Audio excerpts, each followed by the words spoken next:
Good morning साथियों।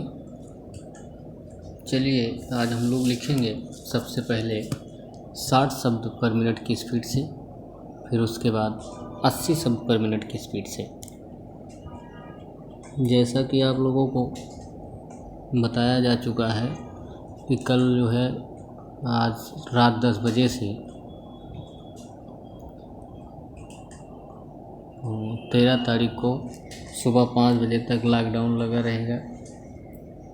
फिर भी आप लोग जो है घर से नहीं निकलिएगा और घर पे ही रह के अपनी पढ़ाई के लिए कहीं आने जाने की ज़रूरत नहीं है, ठीक है। चलिए हम लोग लिखेंगे सबसे पहले 60 शब्द पर मिनट लगभग 6 मिनट, उसके बाद 80 शब्द पर मिनट लगभग 6 मिनट।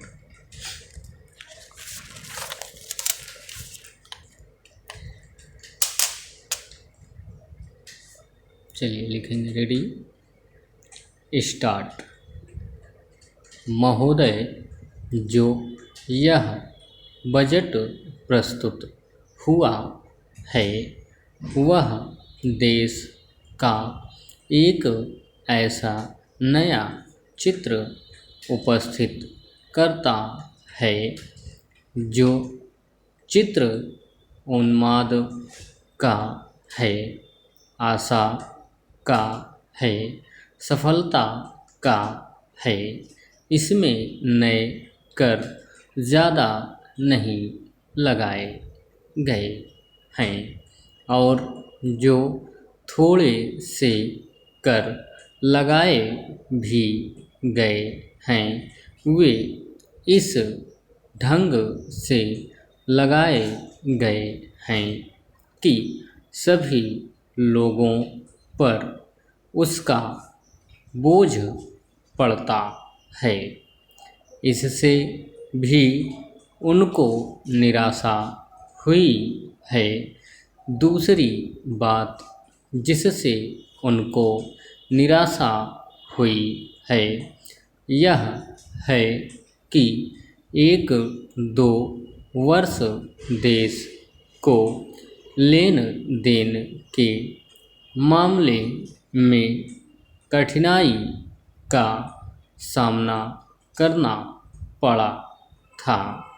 योजना को कठिनाई में पड़ना पड़ा था, वह कठिनाई दूर हो गई है और मैं सदन की तरफ से उन देशों को धन्यवाद देना चाहता हूँ, उन देशों के प्रति आभार प्रदर्शित करना चाहता हूँ जिन्होंने हमारी इस कठिनाई को दूर करने में आगे बढ़कर हाथ बटाया है।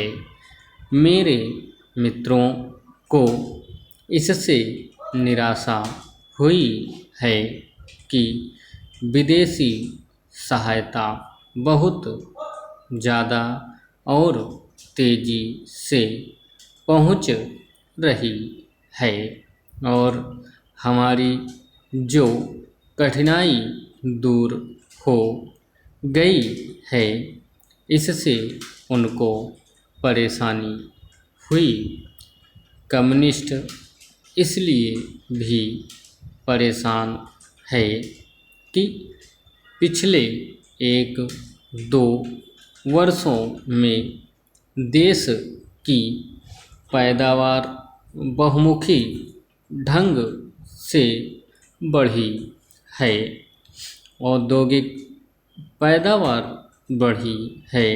यह उनके लिए निराशा का कारण बना है। उनकी निराशा इसलिए भी बढ़ी है कि उनका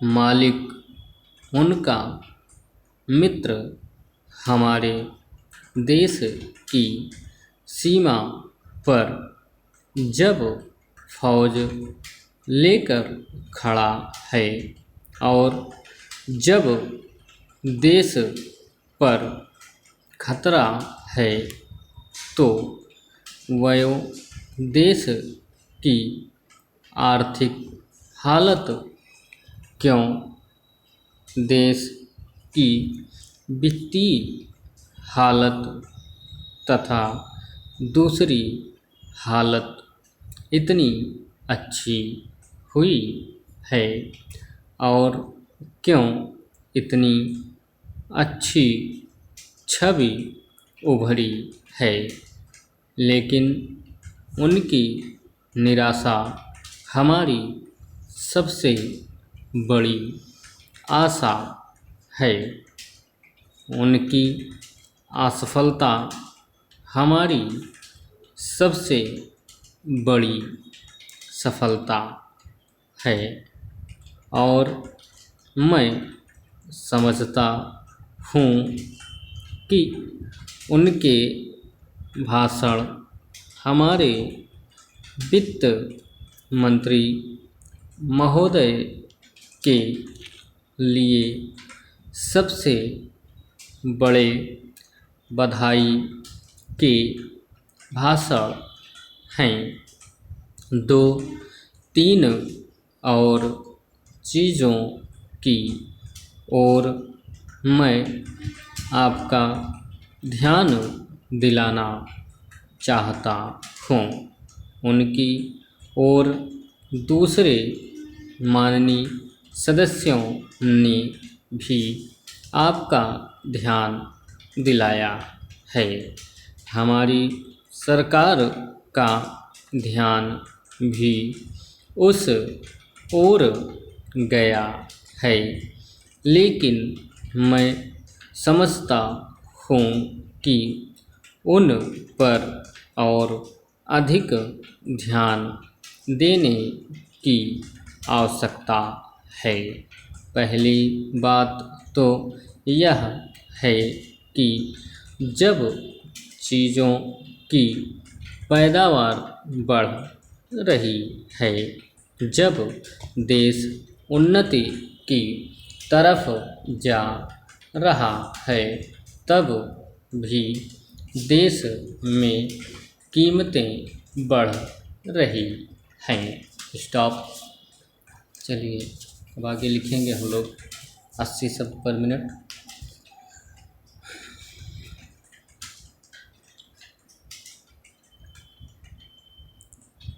लगभग 6 मिनट का डिक्टेंशन होगा। Ready start. उपाध्यक्ष महोदय, मैं इस बिल का समर्थन करता हूँ। मुझे खुशी है कि कृषि मंत्री एक क्रांतिकारी बिल लाए हैं, लेकिन दुख है कि जैसा बिल लाया जाना चाहिए था वह अभी तक नहीं आया है। मुझे खुशी है कि मंत्री महोदय ने बड़ी हिम्मत से यह बिल पेश किया है, परंतु कुछ सदस्यों ने इसका विरोध किया है। उन्होंने इस बात की ओर ध्यान नहीं दिया कि जब तक वनों को हम बचाकर नहीं रखेंगे और ज़मीन पर कब्जा करने की लोगों की जो भूख है उसको नहीं रोकेंगे, तब तक हम वनों को नहीं बढ़ा सकेंगे। देश की जो दूसरी सबसे बड़ी समस्या है वह है बेरोज़गारी। उसे यही एक विभाग है जो सबसे ज़्यादा दूर करता है। आदिवासी लोगों को, गरीब और पिछड़े लोगों को वनों से ही रोज़गार मिलता है। काफ़ी ऐसे लोग हैं जो 6 महीने से वनों में ही फल फूल द्वारा भोजन करते हैं।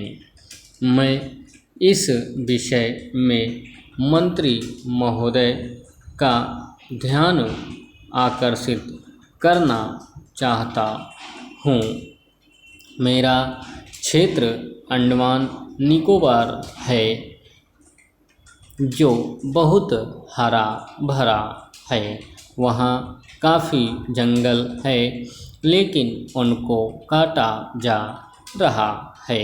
अगर इसको सही ढंग से रोकेंगे नहीं तो एक दिन ऐसा आएगा जब वर्षा भी वहाँ नहीं होगी। मैंने प्रधानमंत्री जी को इस विषय में जुलाई मास में एक पत्र लिखा था। उसमें मैंने कहा था कि हमारे यहाँ जंगलों की कुछ व्यवस्था की जाए। इसके बाद एक समिति बनी जिसको वहाँ जाकर सारी चीज़ों को देखना था। उसकी सिफारिश के अनुसार वहाँ काम होना था। इस समिति को बने हुए 6-7 महीने हो गए हैं, लेकिन यह समिति आज तक वहाँ नहीं जा सकी है। झगड़ा क्या है? झगड़ा यह है कि कनिष्ठ अधिकारी को इस समिति का अध्यक्ष बना दिया गया है। जो वरिष्ठ अधिकारी हैं वे कहते हैं कि हम इसके नीचे कैसे काम करेंगे, उनके साथ कैसे जाएंगे। इस वास्ते यह जो चीज़ है इसकी तरफ आपका ध्यान जल्दी से जल्दी जाना चाहिए और आपको इसको देखना चाहिए। हमारी जो अर्थ नीति है वह वनों पर आधारित है। जो गरीब लोग हैं उनको गुजारा इन्हीं वनों से चलता है। जो इमारतें हैं वे लकड़ी की ही बनती हैं। ईंटें वहाँ नहीं बनती हैं। सीमेंट का वहाँ कोई कारखाना नहीं है। इधर से ही वहाँ सीमेंट जाता है, उससे सरकारी काम भी पूरा नहीं हो पाता है। तो वह लोगों को कैसे मिल सकता है? आज सारे देश में एक चर्चा चल रही है कि अंडमान में बहुत टिम्बर है। असम में टिम्बर नहीं आता है क्योंकि वहीं से आ सकता है। इस वास्ते वहाँ पर भी इसका भाव बहुत ऊंचा हो गया है और वह असम से टिम्बर न आने की वजह से हुआ है। लकड़ी के दाम आज इतने अधिक बढ़ चुके हैं कि बेचारे गरीब लोगों को तो अपने घर बनाने में भी बहुत बड़ी कठिनाई का सामना करना पड़ रहा है। स्टॉप।